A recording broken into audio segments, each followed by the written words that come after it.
All right, welcome to today's session on staff services or workforce on a disaster relief operation. My name is Andy Nagy. I am a senior engagement specialist in the Southeastern Pennsylvania region. Joined with me today are a couple of my colleagues who will be assisting us throughout this presentation. We do have two team members who will be helping to monitor any questions that will be provided in the chat function for those who are joining our session live today. So that would be Elizabeth Stinson, who is our Regional Disaster Workforce Engagement Lead for the Southeastern Pennsylvania region, and Sean McKee, who is our Engagement Specialist for the Southeastern Pennsylvania region. Additionally, we have some guests who will be joining us later on who are peers who have worked in the staff services function on recent disaster relief operations. And they will be sharing their experience with you later on about what this is like to be a participant in one of these teams on the recent operations that we have had this fall. Again, we are just asking all participants to stay muted throughout the session, and we will have an open question and answer portion of our session at the end where you could ask questions, or again, feel free to utilize the chat. The other thing I'm going to ask is, I do know that we have some participants joining us live today who maybe are joining us utilizing a first name when they signed in or a number. We're asking you to please indicate your full name and your region, and if possible, your email address in the chat function. This will ensure that we will be able to provide you the appropriate follow-up materials if needed. So let's jump in. Our agenda for today, it is a busy agenda, so we're going to try to work through the various components of this. Starting off with, what is a disaster relief operation? What is staff services, and what does that function do? How does staff services fit into the disaster relief operations? What are the different activities that one could get involved in within staff services? What does it mean to participate in a disaster relief operation, including what are the training requirements to participate? What are the current needs for team members to work in staff services? We are going to hear out from our recent staff services participants who just returned from their deployments in assisting with the hurricanes in the Gulf Coast, as well as with the Western wildfires. We'll wrap up with an open question and answer session where we'll be able to provide any information on any lingering questions that we could hopefully answer. And then we will provide some next steps of where you could go if you are interested in pursuing staff services or you would like to know more information. All right, so starting off, what is a disaster relief operation? Disaster relief operations are really designated when the American Red Cross is dispatched to assist with a disaster situation in which clients have unmet basic needs. This could be where the clients do not have sheltering or don't have access to food or clothing due to a specific disaster. That could be anything from a home fire to flooding, winter storms, especially here in the Northeast. That's something we're familiar with. Tornadoes, hurricanes, wildfires, incidents of terroristic attacks. Okay, there's a variety of things that we could experience that would indicate that we are in a disaster relief operation.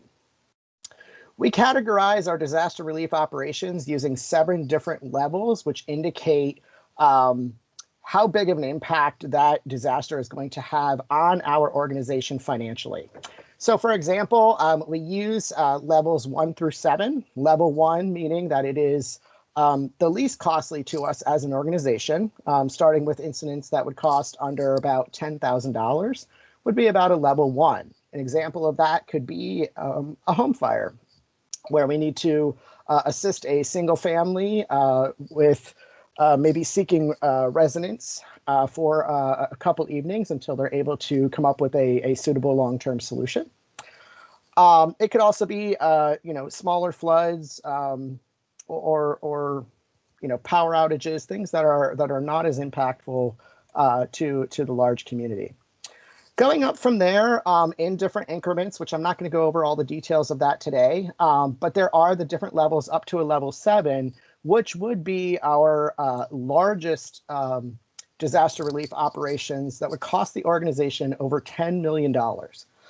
These would be things like what you might be seeing in the media right now for hurricane relief, again, in the Gulf Coast from hurricanes Laura or Sally, or the western wildfires going on right now in the western part of the country that are affecting, millions of acres of land and thousands of people who are being evacuated.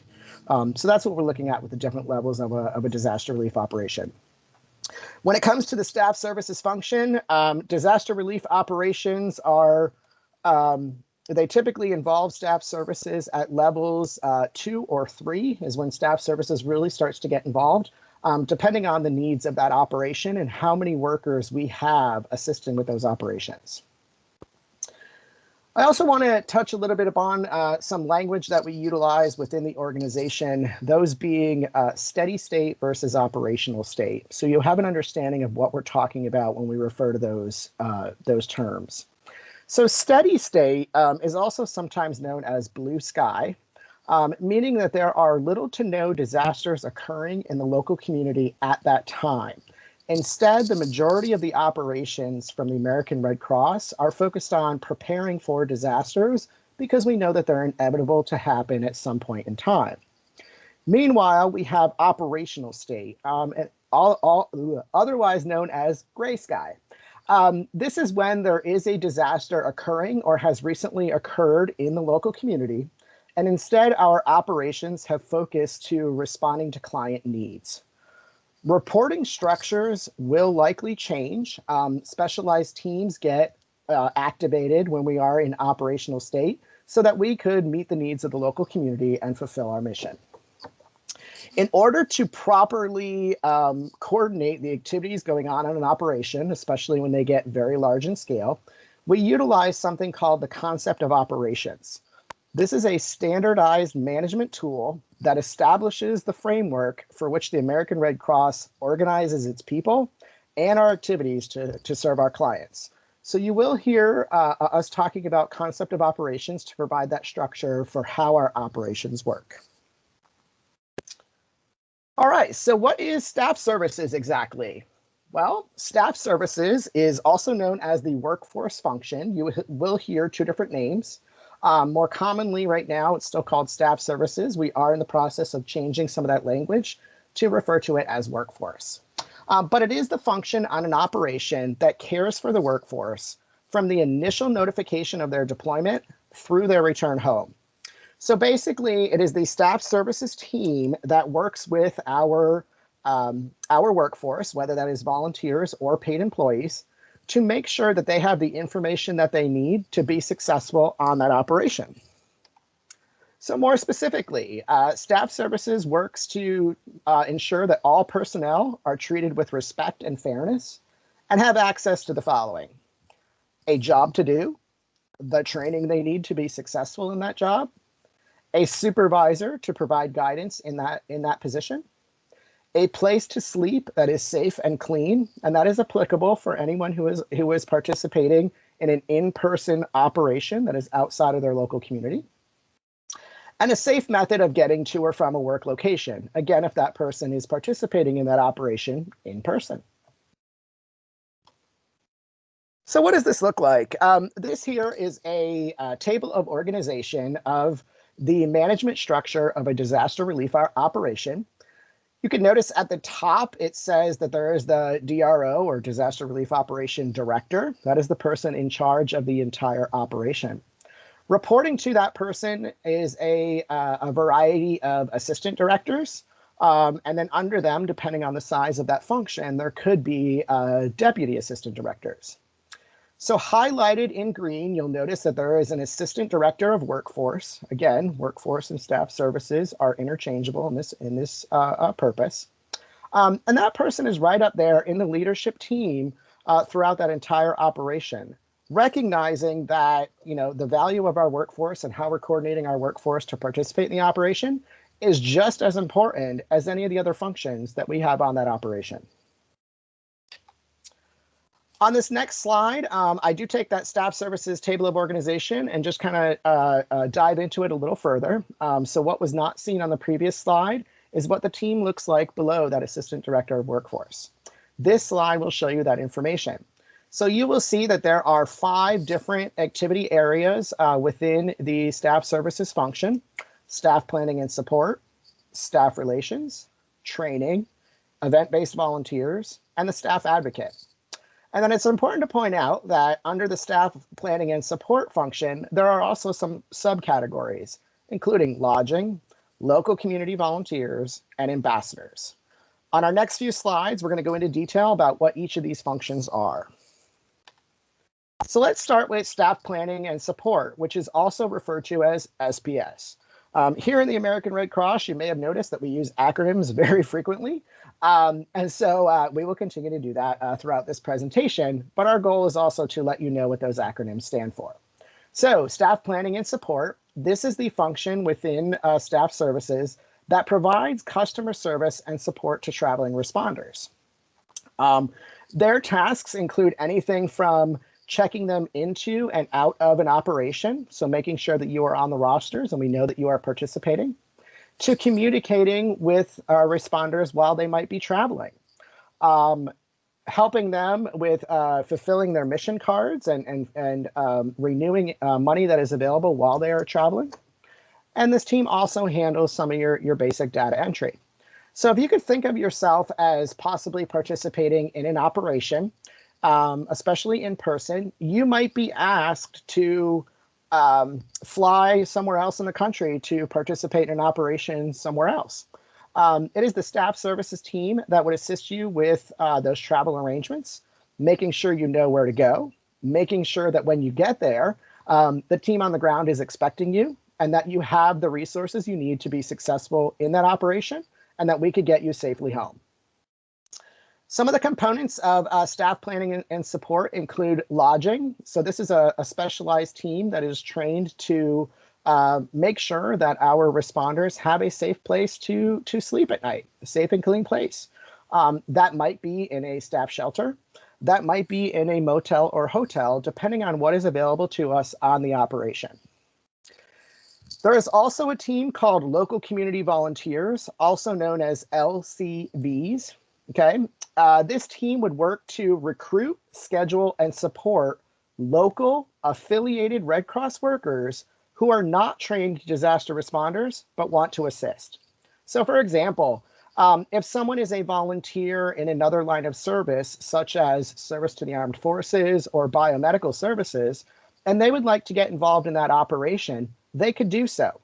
They are not necessarily trained disaster responders, but we do have a place for them to assist on the operation as they are able to do so, as long as they are in that local community.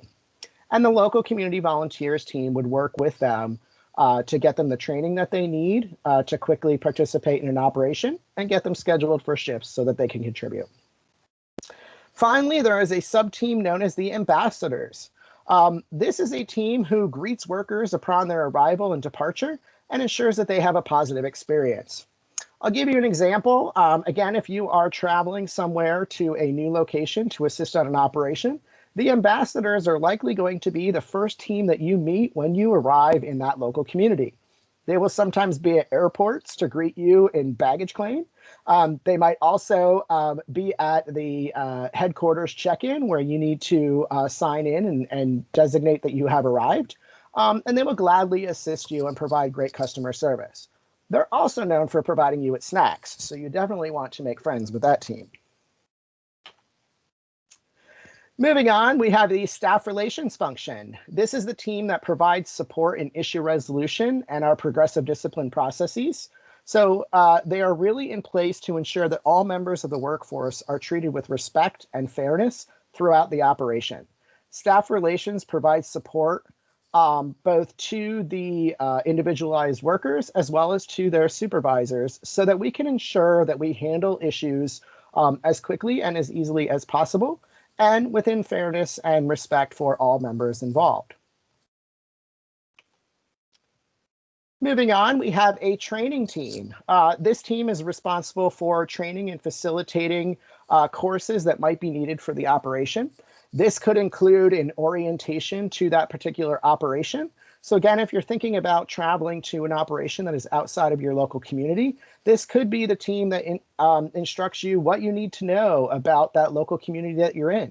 What is the weather like? What are the recommendations for how to dress or how to be prepared? What do you need to know about where we are in handling that operation right now? They will also offer on-the-job training for individuals that might be asked to complete certain tasks and don't have the training to do that. So again, if we think back a slide or two to the local community volunteers, again, those might be untrained responders who are volunteers in the local community that want to assist. They would get on-the-job training through this particular training team so that they will be equipped to assist on that operation. And then finally, this training team will also offer some sessions to build capacity on that operation. So we might see that the needs of the operation are changing, but we have people on the ground who could easily switch roles if they get an additional training or two, in order to be successful. So we could go ahead and offer those as the need arises on the operation. And finally, any of these trainings that are completed on that operation would be tracked in Edge so that it would meet your training transcripts that you have available in your profile. So this training team would also help you with completing that information. I'm now going to switch gears and talk about event-based volunteers, which is another team that we have to support our workforce. The event-based volunteers activity is responsible for recruiting, intaking, scheduling, and placing brand new volunteers who are joining the organization in the local community that is impacted by the disaster. So this is a little different than the local community volunteers in that event-based volunteers are brand new to the organization. They are still local to the area of impact, but maybe they have not been affiliated with the Red Cross before. An example of this could be someone who maybe is a school teacher, and because of the incident, school might be closed, but the person says that they have the availability and the desire to help the American Red Cross with our operation. So they come to us wanting to volunteer for a couple days in their local community as they are available. This event-based volunteer team would work to recruit, intake, schedule, and place them so that they are able to quickly participate in the operation as they desire. And finally, we have the staff advocate team. This is the team that ensures that all members of the workforce have a successful and rewarding and valued experience on their assignment. They focus on workforce satisfaction. So the staff advocate is really in place to work both with the disaster workforce that is on that operation, and also advocating for those staff at the director level. So really working with the DRO director, the Disaster Relief Operation Director, as well as the staff services or workforce unit to ensure that all of our members of our workforce are having a positive experience while they are on that operation. So what does participating in a disaster relief operation look like? Well, it is typically a 2-week commitment. Sometimes it could be longer depending on the needs of that operation. During that time, individuals who are participating are expected to work approximately 10 to 12, this should say hour shifts daily. So it is rather intense. It would be, approximately 2 weeks of working, 8, 10, 12-hour days every day.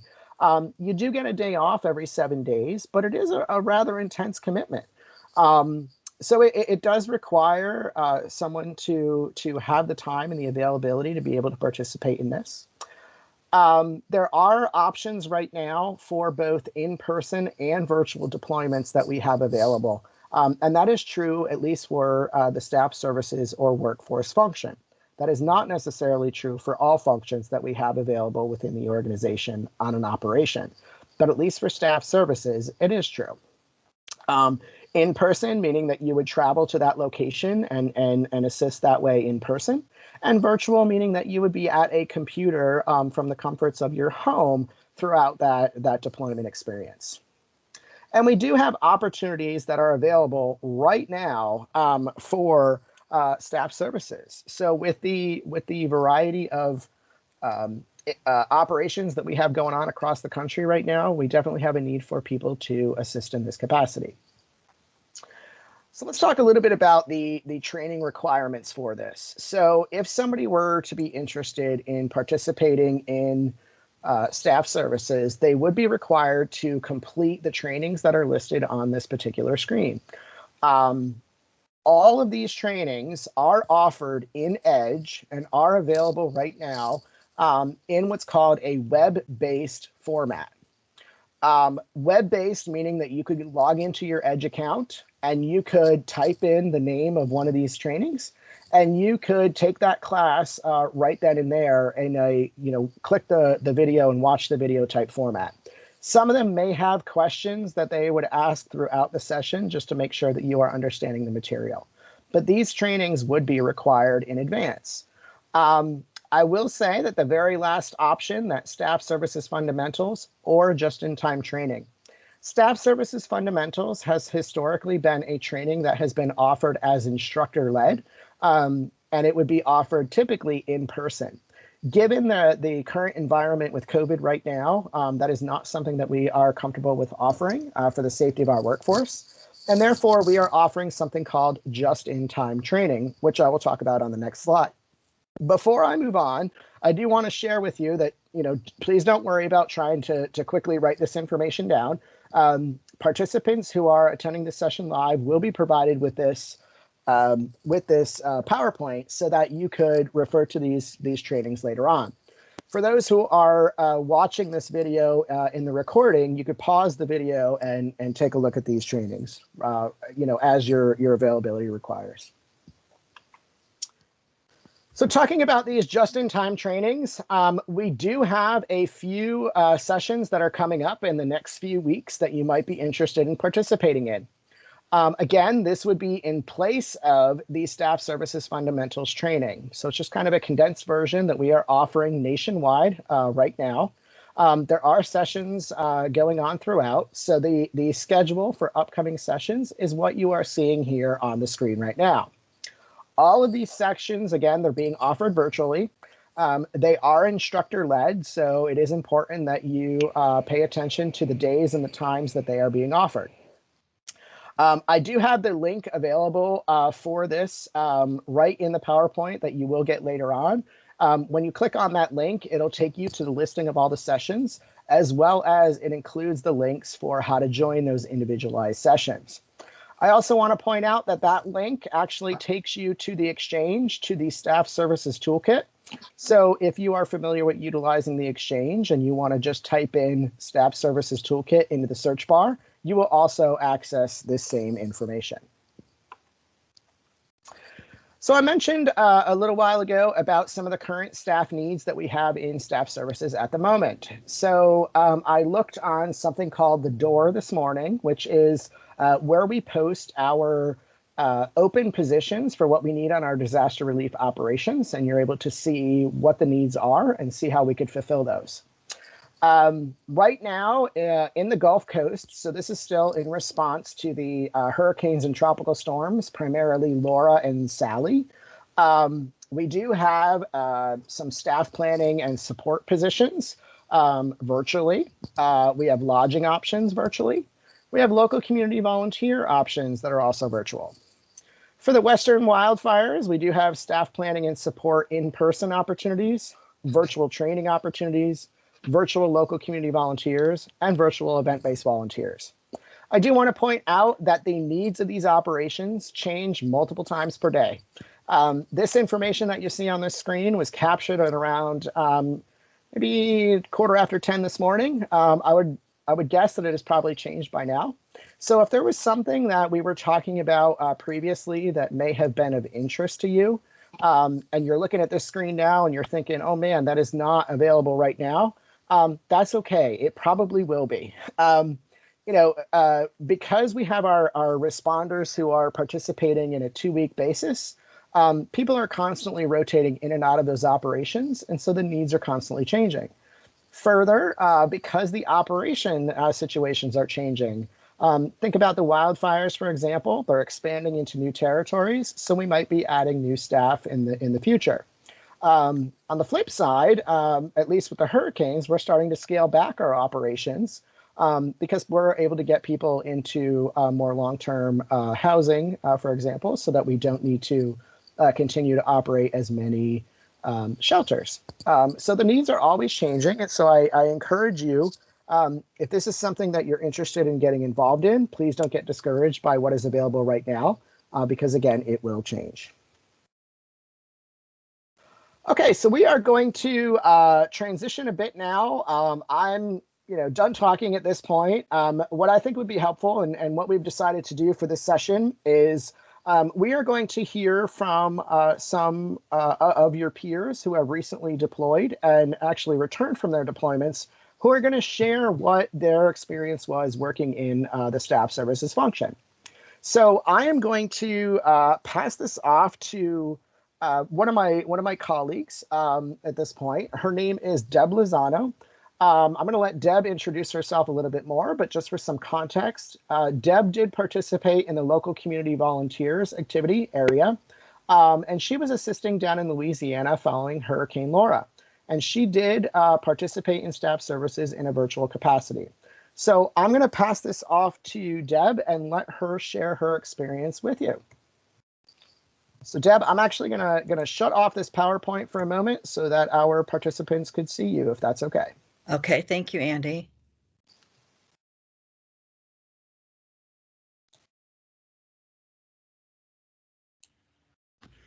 Okay. As Andy said, my name is Deb Lozano, and I've been a Red Cross volunteer for a little over 3 years now. I've been involved with staff services most of that time and have taken a lot of my training in the staff services area. And I have a gap in local community volunteers, and that's how I became involved in the Louisiana hurricane disaster relief operation recently. I just completed that deployment. It was my first one, and I was able to do it virtually, which made the difference for me. I assisted with the recruiting of the local community volunteers in Louisiana. And what we did with that was we had a roster of all of the volunteers in Louisiana. And we were able to go through that roster and contact them individually by phone, text, and emails. We did a variety of things to be able to communicate with them. And what we were doing was we were recruiting them to help us with the disaster. So we would get a hold of the volunteers, tell them what the needs were, and ask them if they had the ability to go ahead and help us in whatever capacity they could. And that was very interesting. I got to talk to a lot of people who had been actually involved, devastated by the disaster and weren't really able to help at the time, but I was able to give them some help from the Red Cross, and they appreciated that. And the people that we were able to get to sign up to volunteer, we were able to put them into the shift tool and get them a position right away. And some of Andy was talking earlier about on-the-job training and the way, what happens when you're on a DRO. And if you go there and you participate in the DRO, you get a lot of extra training right there on the job, that because you're working in the systems that you've maybe taken courses of but not had a chance to work on. And it's very interesting. So we would contact the people, we'd let them know what shifts were there and where they would meet, who their supervisor would be, and that sort of information. And as a staff services volunteer, I had all the operational information at my fingertips. We had twice daily all hands briefings from the director in the morning and the afternoon. And we also had team meetings in the morning and in the late afternoon. So we were always kept informed of what was happening and where the volunteers were needed. And this was especially good information coming from a virtual standpoint.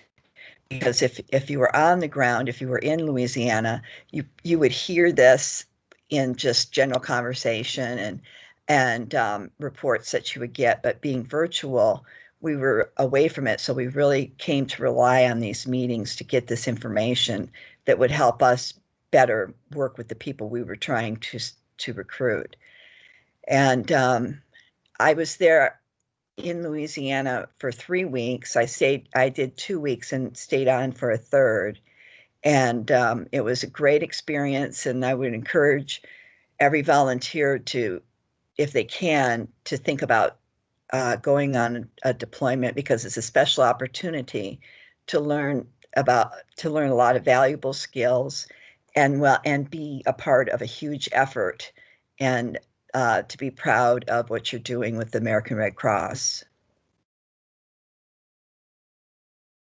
Okay. Awesome. Thank you, Deb. I appreciate that. We're actually gonna shift gears right now, and we're gonna hear from another colleague of ours, Stephanie Walker, who is very recently deployed. I believe Stephanie just returned from an in-person deployment in Oregon, if I'm not mistaken, and she will be talking about her experience with serving as an ambassador. So, Stephanie. Hey, everybody. Thanks for coming today. Yeah, so I was deployed for Staff Services Ambassador. The reason why I went is because I got an email saying that there was training, a fast track for Staff Services, and I was interested in that. And after the discussion, an hour and a half, I felt very sure that I could do that. As an ambassador, you are the first face that the volunteer coming off the plane sees, and you're a welcomed face to see, because a lot of people have never been to Portland. I should say that I was deployed from September 13th to September 27th. This is my second deployment, my first deployment as Staff Services. And so when you come off the plane, in a new city and you don't know what's what, you want to see a fellow Red Crosser with their vest on welcoming you. So that is the best feeling when you get off of the airplane. And then you're taken to Staff Services headquarters, which is where I was in Portland. And it's there that you get checked in, you go through orientation, you get your PPEs. And then by the time you're done orientation, you are given your assignment, and then you let them go and be the best that they can be, what they came there for. Most are very, very excited about being there, and they want to get on the road to do what they have been trained to do. So it's kind of exciting because you're at the front end. You're not on the front line as far as where I was with the fires, but you're in the front line of receiving. And it's filled with a lot of hope. It's filled with determination and commitment to the Red Cross standards and all the training. And it can be scary. There were people walking in as first-time deployed people, and they're like, I don't know what I'm doing. And it's up to Staff Services to calm them down, get them comfortable. If they need a night in a hotel to just relax and get themselves together, that's what we provided for them. A lot of them were coming from the East Coast and they were tired. They traveled for 8 hours. So Red Cross does take care of its people, and I saw firsthand how that happens. As Andy already said, you help with lodging, you track the workers, you're an in and out processing person. Sometimes you're providing mission cards. But the biggest thing that I want to get across is the teamwork that comes across when you are in your lane doing what you know you can do best, and there's a position for everybody. And when each team member brings that to the table, it flies, and it's like clockwork, and the volunteers coming in know that they're being taken care of, and that's what happened. I was there at the almost the 2 weeks in, so it was still a little bit trying to figure things out, and we changed buildings and everything, but you work to your strengths and you work to be a teammate member. You're cooperative, you're creative, you're giving your best, you're bringing out the best in your teammate. That's the best thing too to watch and be a part of. So you will have teachable moments. You will always feel supported. They put me in a position, I thought I was going to say, hey, welcome to Portland. It got a little bit bigger than that. And they asked me, do you want to do this? And I said, yeah, I want to learn. And so there were many teachable moments. I felt completely supported, and being in person, I know it's a weird time with COVID, and it's okay if you don't feel that, but getting the experience, and like when you're doing training, you're hearing all these acronyms and yeah, like everything's in order, but until you experience it, do you understand why it is the way it is? And so I'm going to promote in person. It's fun. You're going to meet a lot of people. I was not scared with the COVID. I really wasn't. I'm not even on the plane. But that's an individual choice. Let's see, what else do I want to say? I agree with Deb about the on-the-job training. If you have a teachable heart and you're ready to go, you can fly as high as you want to go. So stay in your lane and stay in your strengths, but there's so many areas you can go in your strengths, and staff services is just one of them. So you will benefit, you will come home, and you'll be ready to go again. I'm a little tired, and I might look like that on my face, but I'm very excited and very happy to be in the Red Cross and to support it and to promote the Red Cross and how they're working with the victims of the fire. We have 4 districts. There are a lot of workers. There were over 500 workers where I was. So it's a lot of cool things happening. Thank you. Awesome. Thank you, Stephanie, and welcome back. I didn't even get to talk to you yet. So glad to see you back and that you're doing well. Thank you. So we're going to switch gears a little bit right now, and we are going to allow participants to ask questions of our panelists or just anything that we had covered in general. I do see that we have a hand up already. So Pam Mancini, go ahead. I had a question for Deb. About 2 years ago, I believe it was, when there were hurricanes in Texas, because I work in volunteer services in New York. Maybe it's because they were just starting the virtual. I was helping with a similar project, but I was given a list of volunteers in Texas and a list of shelters, but the tools were just not adequate at all. I had to go and look up where they were. Some of them were 5 hours away. There was no way to connect who would even be able to volunteer at that shelter. Certainly if I knew the name of every Texas location, it would have helped. But I just was wondering if Deb felt the tools were adequate. I found that the tools I was given, I was not able to do that job. And then I think they maybe discontinued it after a week or so. So what did you find, Deb, for being out of the area and the tools that you had? Was it easy to work with in the situation now that things are more virtual? Yes, it wasn't bad at all. We had maps that had all of the parishes, which are similar to counties, and we knew the volunteers what parish they lived in. So at the beginning, before we got the maps, we were kind of a little bit blind calling the people and coming upon volunteers who were in areas that had been stricken hard, and we weren't aware of that until we started to talk to them. So but it was only a matter of a couple days, and we had the maps, and we were able to start strategically figuring out who we were going to contact. And if, it also mattered if they were close enough to help. rather than across the state, et cetera, to know where they were. So we had that, and we were able to work off of our roster with the maps, and I didn't find a problem with that.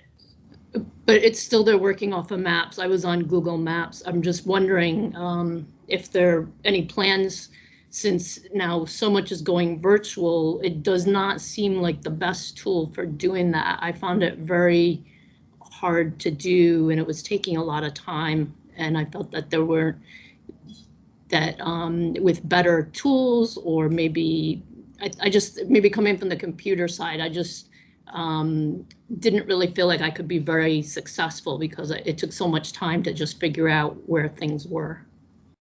Well, they did have another tool that they used with the work site locations, and it was a geo mapping spot, and so they were able to get the geographic coordinates of the various spots where they were having like feeding stations or shelters, etc.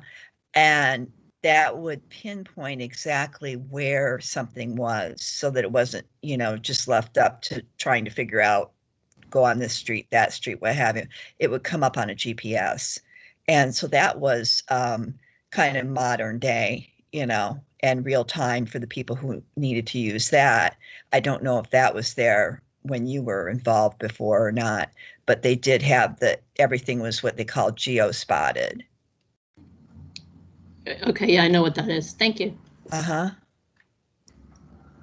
Andy, can I say something about that? Absolutely. Okay. I mean, not Deb was in that. From my standpoint in staff services, that people would come in, we had huge maps that we were able to plaster on the wall, and the work sites were constantly changing because, as someone said, it was fluid, and sometimes, a shelter would open and it would only be open for 3 days, and then it would shut down. But it is hard to get to know an area that you have no idea what it looks like. So I was trying to think like where you could get a real, like a paper map, so you could mark it up, or to print out a map and maybe tape it to your table or on your wall, that would, and have a whole visual instead of like the screen visual, just as an example to help map out what parishes they were talking about. A visual like that probably might be helpful. I don't even know if like AAA, you could go to AAA and ask for a map of a state, and just, I don't know. Stephanie, we did have maps that were like color coded that had been already gone over, and they were color coded to show us where the most damage had taken place. Okay. The areas, and where the operations were occurring within those areas, so that we could tell, how close something was to something else. It also gave us information as far as how many hours it would take to drive from, say, Baton Rouge to the location, or New Orleans to the location, and so that we could do some, juggling there in our scheduling. Sure. Yeah. So that did help. Okay. I'm visual, so seeing it on the wall, I don't know if that would help anybody else. Thank you. Uh-huh. All right. I want to just real quick check in. If you did not share your email address in the chat, could you please go ahead and put that in there, so we make sure that we follow up and get you the follow-up documents that you might need. I do want to check in with my assistants who are managing the chat. Were there any questions that came about that were asked in the chat function that we might want to share verbally with all participants, especially those who might not be able to see the chat? So is there anything that came about in those questions that we want to address to the whole group?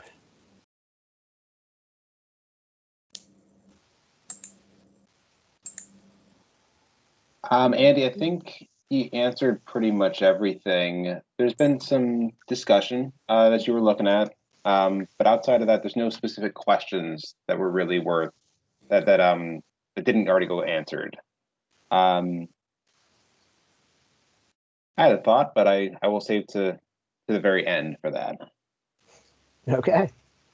Okay, other questions from anyone who is on the call? Questions that you have for either one of our panelists or in general about staff services and the function, or what it means to deploy or to assist? Feel free to ask away. This is General. I have a question. Any COVID-19 related testing for associates while out there? I'm thinking if one's there for 2 weeks and you know, especially beyond 2 weeks, one would start to wonder, you know, with all the mixing, how's that working out? Do you want me to answer that, Andy? That would be great. Thank you. Okay. So before you left and you were done your deployment, at least in Oregon, you were given the option to go get a test, a COVID test, and you could pay for it on your mission card. Okay. And then you could come home. I chose not to do that until I got home because I was coming home on an airplane, which, by the way, again, for me, I felt very safe. It was clean, like really clean. And I've been home since Sunday. Today's Wednesday. I haven't gotten a test yet. I'm going to be doing that on Friday. But out in Oregon, they will pay for you to get a test done before you leave. Okay, thank you. Mm-hmm. Deb, are you aware of how that was handled for Louisiana? The only thing that I'm aware of there was that if your state required a quarantine upon reentry, that the Red Cross was providing you with that quarantine before you went home. So if there was like a 14-day quarantine before you could return, say, to Pennsylvania, you would be able to stay in a hotel in Louisiana for the 14 days for that, or, you know, to take place before you went home. And I will say that from everything that we saw, they were very, very conscientious about the COVID and wearing your mask and all of the wash your hands, keep your distance. It was a constant reminder and on everybody's minds all the time. And they had plenty of PPE, the personal protective equipment, for everyone. And so I think the people on the ground there felt pretty safe because they had what they needed to be safe. And I've also heard from some other individuals who have deployed in person in some other functions who have shared that they have taken advantage of the testing before they left, like Stephanie had mentioned was available.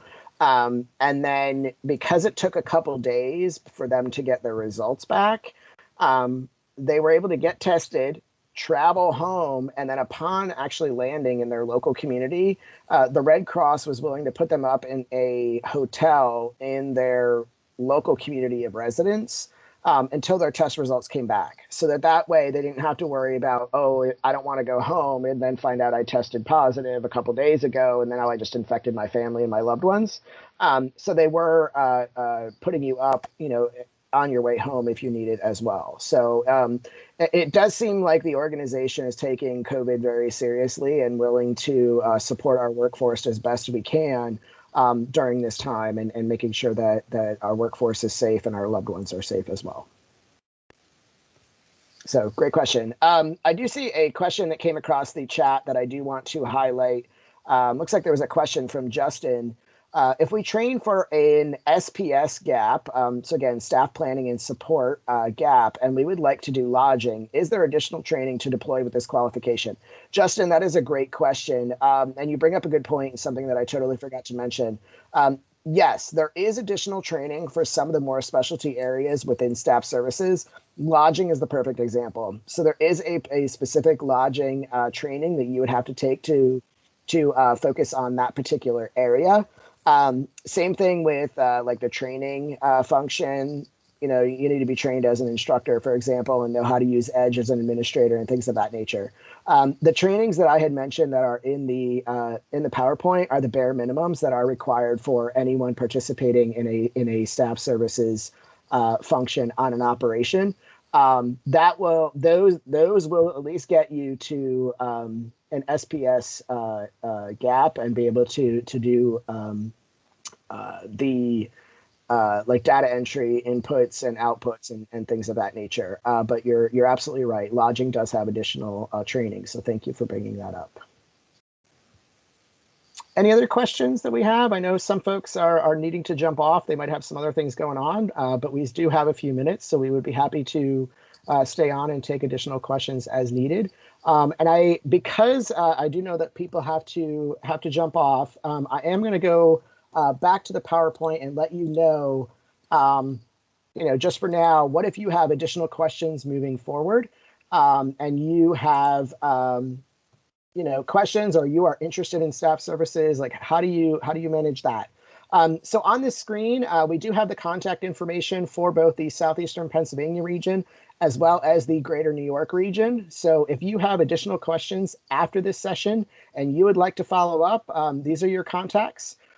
They would be more than happy to answer any questions or to help you get connected to a staff services position and get you, heading down the track on completing those trainings and hopefully participating in an operation soon. So that is up here. If anybody is not in the Southeastern Pennsylvania region or Greater New York and you are seeking that information, please feel free to put that information in the chat. We'd be happy to help you get connected to your local team.